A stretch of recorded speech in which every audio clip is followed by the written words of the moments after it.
We have some very bad news for XRP, or rather for the Ripple versus SEC lawsuit, which is the most important factor for the XRP price. Now, this is the first time, I think, in the entire lawsuit that a party has publicly come out to state that they are supporting the SEC. It's the first time I've seen it, and honestly, I can't say I'm surprised that this is happening on the exact last day that any party is allowed to basically join into the lawsuit and give their say. Is it a coincidence that it's the last day? Is it a coincidence that they are the last ones to do it? And is it a coincidence that they do it slightly after a massive amount of fear in the crypto space, a massive amount of losses, a massive amount of FUD, all from FTX? I don't know, but it's interesting, so let's cover. Things in the crypto space are not doing so well right now. You guys have most likely already seen it, but the FTX situation is catching the entire crypto market by storm, as obviously the FTX platform was not US based, but since the SEC is going to investigate them, crypto regulations might actually take another negative turn, which is what I covered in my video from yesterday.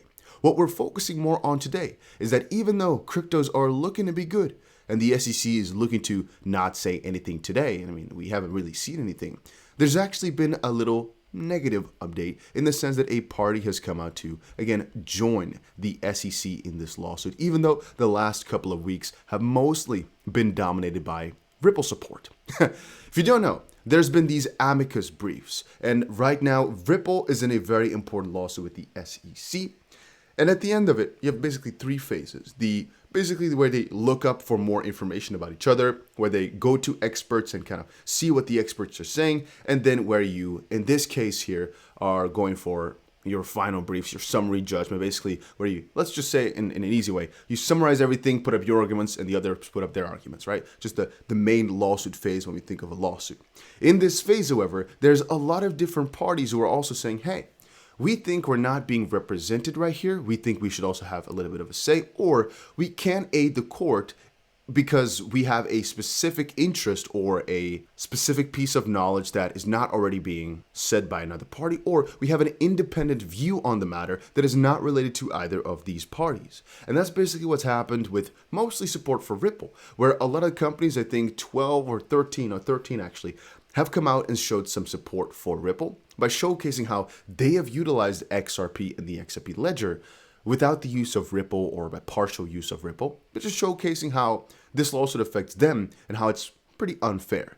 Now, we've actually had some memes within the community that nobody would ever join the SEC because that's such a bad rep for yourself. It's happened though. The Sports Economy Institute, which is interesting because last time I checked, sport and cryptocurrency, well, they're attached if you really stretch it. I mean, it could in the NFT realm or with fan tokens, but that's not the first thing I'm thinking about when I'm thinking of cryptocurrency, that a Sports Economy Institute should step in. Before we move on, I want to tell y'all, the likes have been down a lot because the crypto space is just crashing a little bit, right? If you guys can, make sure you press that like button just to support the video, and let's move on. Now, straight off the bat here, one very important thing is important to know, right? As an innovator of financial products for more than 10 years, they've worked with the SEC, CFTC, Ontario Securities Commission, and they've always taken a cautious and collaborative approach to financial innovation, opting to obtain regulatory clarity first, which Ripple is kind of trying to do as well, but it didn't work, rather than opening up the floodgates to the masses and operating under regulatory uncertainty. NSIE, again, or NSEI,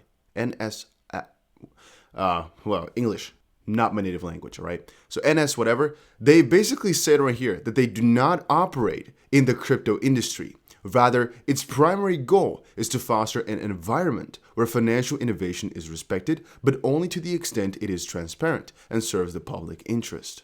So I'd like to take a little second and reflect back on this. Because as far as I understand, they're basically saying, hey, we kind of think that it's either not innovative enough, not helping the people enough, or it's not following the law, which at the end of the day, Ripple claims, and we all know they want to do, but there is kinda no law. And if you're saying then, well, you shouldn't innovate if there's no proper regulatory framework, well, you're not gonna get a proper regulatory framework if Nobody seems to take you serious, basically. So the only way is to operate and then basically ask for guidance along the way, or wait for all the other countries to do it first and then be left behind, or move to another country. That's what you got as options. So to state that is, I think, well, redundant. But them saying, well, you shouldn't do it this way. What should you do then? Move to another country? Well, then we wouldn't have this problem. So again, I think Ripple is quite transparent with things and also serves the public interest. So I'm not exactly sure what they're trying to state there as a negative, as again, they do not operate in the crypto industry, and their exact little primary goal, I guess it aligns with Ripple's goal. So I'm not exactly sure what they're trying to state. Again, I think personally that things are quite interesting because they claim a little bit of the underlying idea that they're applying legal principles to a novel set of facts that need to be put in both proper historical and financial context, offering key insights from finance. This amicus brief focuses on, things get interesting, identifying key aspects of cryptocurrencies, contrasts them with traditional financial instruments, and revisits the statutory and case law through that lens. I personally think it's interesting that they're not cryptocurrency company. I mean, I'm not exactly sure what they do, but the New Sports Economy Institute does not operate as a crypto. They just said it themselves. Why exactly do they have authority right here? Or exactly what are they claiming? They're claiming to use case law. So older acts, again here, the Securities Act right here. They're trying to claim in a nutshell, cryptos are assets that standing alone do not generate cash flows. Okay. As a result, they are solely speculative tools. One can trade them, but not invest in them. Interesting. The Securities Act of 1933, as well as Howey, should be contextualized against the backdrop of financial instruments that were being used at the time. Though they both are flexible enough to govern crypto, which I disagree with, this chain of reasoning naturally leads to the conclusion that 21st century finance poses an entirely different problem than its predecessor. In the last century, potential information asymmetry was the culprit. Investors were potentially being denied material information, which prevented them from making very informed investment decisions. Today, the problem is what type of assets are being purchased in the first place. As in the NSEI's views, assets that don't generate cash flows shouldn't be characterized as investments. And that's basically where everybody looked at the company and thought, right. They were not the smartest in the class.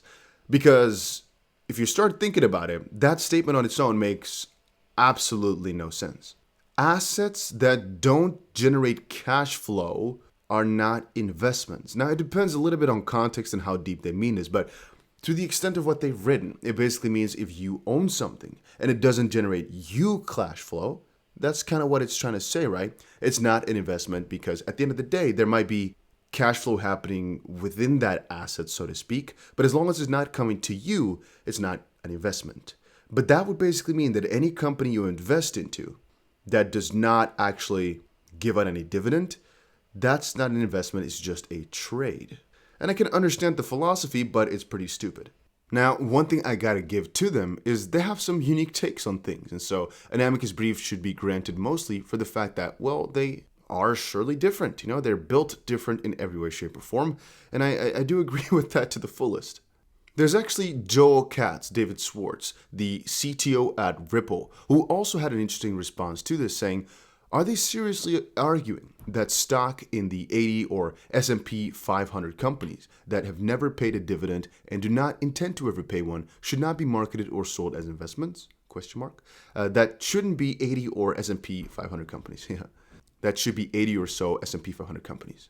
Leonidas says, not their first rodeo. A quick search returned 2 other briefs filed in 2016 and 17. Let's quickly see if they were regarding crypto. This is, let's see. No, this is again some fantasy sports thing. Again, at the beginning of the statement, it does state that they've actually filed, I believe, 4 briefs in their lifetime before. Not exactly sure where it stated it, but I read it somewhere. I think somewhere in this section right here. Yeah, right here you can see they've submitted 4 amicus briefs today, and so I'm not too surprised. I mean, they stated it themselves. Wrath of Kahneman said, what a vague brief. And we actually have 2 or 3 lawyers that have said some interesting things about it. The NEAS amicus is really interesting for me for a few reasons. First, as pointed out, this entity has no involvement in crypto at all.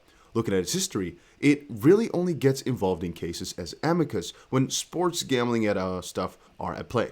So why is it getting involved here? Now, White Wolf, or Fox, pointed to a complaint by the SEC against the NSEI. I looked it up. and the NSCI just settled in September with the only issues left to be determined is, get this, how much money they need to pay the SEC. Everything else in that case is just pushed way out to late 2023. Second, the law firm that filed the amicus is not the same firm representing NSIE in its SEC lawsuit. Amicus counsel's office is literally across the street from the SEC, and it also appears a number of attorneys that have ties to the SEC. Third, the in my opinion, the brief, which is actually well written, even if the argument is wrong, truly reads like it was ghost written by the SEC. Ghost briefs happen all the time, by the way.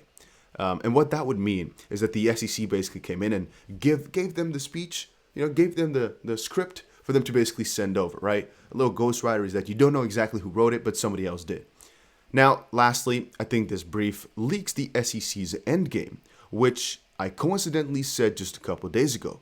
Right on page 28, first paragraph, I think this is SEC begging the court, realizing it is losing, to at least be explicit in limiting its holding to XRP only and not use general language that could more easily be applied to a wider crypto universe, thus giving the SEC more of its coveted flexibility to pursue other projects. Or I'm desperately trying to divine a deeper meaning where there is none. We do not know. And you might have thought that things would end right there. Well, take a look at this. It's actually coming out a little bit before the other piece. An amicus brief for the SEC. InvestReady is a company that confirms who is and is not an accredited investor. Yeah, we know them. And whose business would benefit from a ruling in favor of the SEC here. The legal problem I have with this brief is that it brings no new facts, just legal argument. Please don't email or call this company. It doesn't help the company. It has legal right to submit an amicus, just like everyone else. I agree with that. And so just so you understand, these are two separate entities, two separate issues, two separate things. They both joined the SEC side. That's why I'm saying today is not a good day for the Ripple versus SEC lawsuit. At the end of the day, though, it doesn't really matter because they're both kind of garbage. As far as I understand, all they're saying is, well, there's a lack of investor protection, and since they're a company that focuses on investor protection, they'd like to see XRP be pursued because, well, investors weren't properly protected, right? That's as far as I read from, the page. So again, in theory, the more difficult the entry into the crypto space, the more heavy the regulations are, the more due diligence that this company needs to do, I think the more money that they'll make as well, because more clients need to go through them. So it's logical that they're on the SEC side. And I'm agreeing here with the other guys that there's not that much new information being presented. But I can also very, very, very much agree that these guys are in it to win it, and they have a logical benefit in the SEC winning. So it's not strange for them to join the SEC side. I don't think this one is quote unquote bad. It's just stupid. A lot of people are saying here as well, like for example, Jeremy, if I were a Ripple lawyer, I'd ask for an additional 5 pages for my last brief, basically. So Ripple and the SEC have a battle going on. There's more parties joining Ripple's side, so the SEC asked to basically get some extra pages to respond to it all. Now, Ripple can also request some extra pages to respond to these guys joining the SEC side.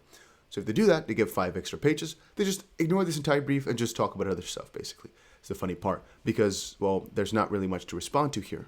Now, again, to reflect back on it, the whole NSIE, that whole situation is, again, less logical directly.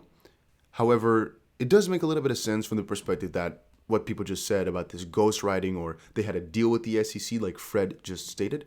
Because take a look at this. The SEC charges issuers for misleading investors in the sale of unregistered securities in 2019. The SEC versus Crystal World Holdings Inc., New Sports Economy Institute, and some other people for, again, the offer and sale of securities to investors in the United States and around the world.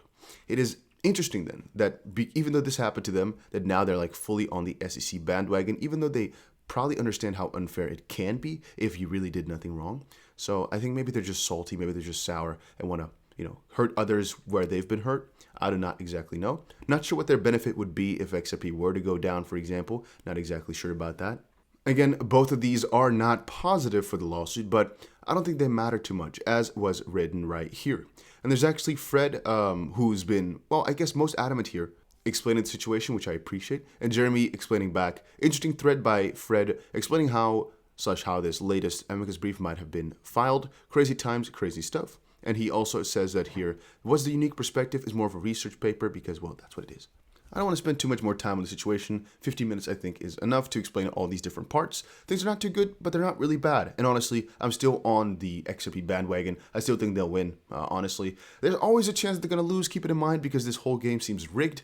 And the more I read into this, I'm thinking the SEC is either really losing hard, and they're trying their best to find something which they can attach to win, or, and that's very much possible, it was all a little charade from the get-go. This is all just a game, all just a plan. It could also be so. Or the SEC really thought they had victory all the time, and now they're like, well, since we're going to lose anyway, let's make sure that it's really, really specific, that it's only XRP. Let's make sure that they don't get all this information regarding our previous stances towards crypto out and whatnot, and they're just trying to minimize damage as much as possible, albeit they don't even want to win anymore, just minimizing damage, which is why they're going for some crazy out-of-the-book tactics. But yeah, that's my thoughts, my theories. I don't really know exactly, right? It's just a really strange situation. But that was it for right now. Hopefully you guys all enjoyed the update. Make sure you press the like button if you did, and see you guys later.